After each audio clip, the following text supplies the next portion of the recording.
good idea for all Canadians. Mr. Hamilton Mountain. Mr. Speaker, it's been a rough few weeks for Canadians looking for answers about employment insurance changes.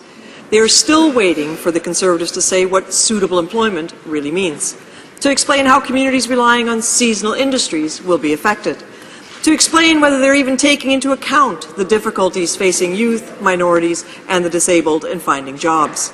When will the Conservatives finally do the right thing, stop their attacks, and start listening to Canadians concerned about these changes? The Honourable Minister of Human Resources. Mr. Speaker, the real question is, when will the NDP stop spreading misinformation and trying to scare Canadians?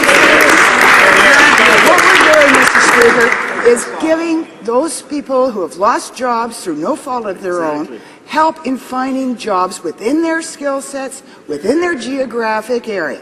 For the first time, we're going to make available to them job alerts twice a day, not 3 times every 2 weeks, but let them know what jobs are out there. We're going to make sure that if they can't find a job in their area, within their skill sets, that EI will be there for them as it always has been. Good job. Mr. Hamilton Mountain. Mr. Speaker, only the Conservatives would see targeting Canadian workers as helping them. How else can you explain changing the fair wages law to make federally contracted construction workers earn less? Or why some Canadians will be forced to work for 30% less without even getting a fair chance to look for work in their field? There have been no consultations, no accountability, and no real answers from this minister.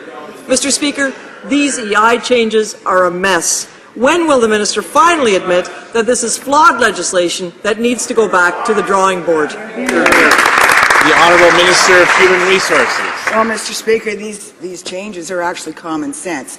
Mr. Speaker, our priority is job creation and increasing the growth and prosperity of our country. In fact, we've been very successful with that, creating over 750,000 net new jobs since the first of the session. But, Mr. Speaker, at the same time, we recognize that there are Canadians who have difficulty finding work, particularly in areas where it's mainly seasonal work or seasonal industries or one industry towns. Mr. Speaker, we're going to help those people get access to the jobs that do exist, but if they don't exist, we will make sure that they still have the access to EI. The Honourable Member for Dartmouth Cole Harbour.